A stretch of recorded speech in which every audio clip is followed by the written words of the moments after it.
Chimpiku is a Japanese slang term which is used to mean that something excites you predominantly in a sexual manner. There, I did it. Am I done? Can I go now? Okay, so Chimpiku is a combination of chinchin, which is a somewhat childish term for male genitalia, and piku-piku, which means that something twitches. While this is obviously a very vulgar and unpleasant term for stating that something interests you, it actually has gone down in vulgarity over time, so let's actually kind of trace the evolution here. As far as I can tell, Chimpiku has been in use by Japanese people on the internet since the early 2000s, at least 2005, 2006. There are uses on Twitter going back to 2007, and the earliest Yahoo Chiebukuro questions about it I can find go back to 2013. Interestingly though, this definition says that while it can be a synonym for like sosorareru, or to be intrigued by, to be tantalized by something, as I mentioned earlier, it can also refer to... What am I doing with my life?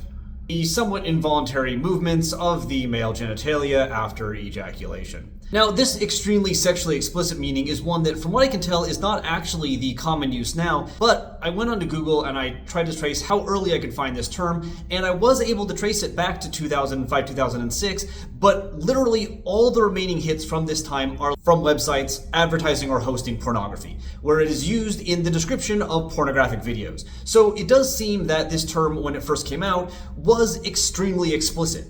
Over time, though, Chimpiku has changed to refer not to what I just described, but something that excites you, be it sexually or not. This isn't to say that the sexual meaning is gone. This person here, for instance, in 2022, is asking for advice on the issue where they were hanging out with their male friend and he chimpiku'd. This isn't the post-coital version that we saw earlier, but is being used to refer to the movement of genitals. But here, for instance, when someone talks about how sexy they find makigoto, they're just using it to mean erotic. They're using it to mean sexually exciting. Similarly, this post here, which is a review of a pornographic video, uses the phrase in a verb form with plus suru to state that the content of the video is not sexually exciting for them.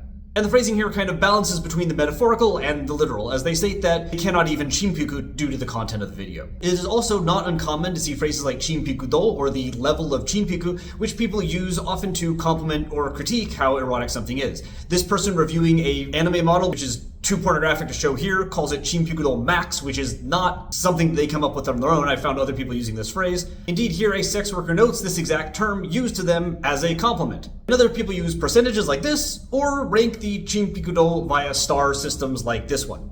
And Chimpiku-do can also go up or down, such as this person talking about how what they find erotic has changed as they've gotten older.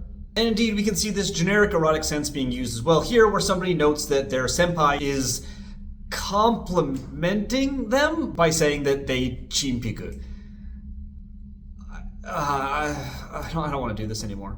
Anyway, in these sexual meanings, the term is obviously used predominantly by men. Not all men, of course. Specific types of men. Hashtag not all men. I'm a man. I don't use this word. After this video, I hope I never see it or have to talk about it again. But in the more generic use, it seems to be more broadly accepted by, I guess, again, people that are too online. This person, for instance, talks about how they are not interested in a game using the phrase chimpikunashi, and yes, the game does involve pictures of women, but they call themselves just in general a gaming invalid. I think gaming impotent would be an interesting translation here, noting that just zenzen kyomi ga renai. This person here uses it the other way to note that a date was exciting to them, and yeah, of course there is sexual elements to a date, but it's also just kind of a vulgar way of saying that this person was absolutely their type.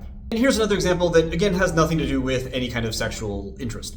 And while rare, I am actually happy to report that it has been verbed via the form chimpikuru, because I do like the ru verbing more than the suru verbing, such as in this person here who's using the negative chimpikuranai to state that they are not interested in or sexually aroused by, it could be either actually, depending on the context, yuri manga. And just to wrap this all up, while I mentioned that I can trace this back to 2005, 2006, real interest seems to have started around 2012, 2013, and unfortunately continues today. So that's why I'm talking about it. This is a term that you might see on the Japanese internet. But as for me, this term is zenzen chimpikuranai, so I'm going to end the video here and never think about it again.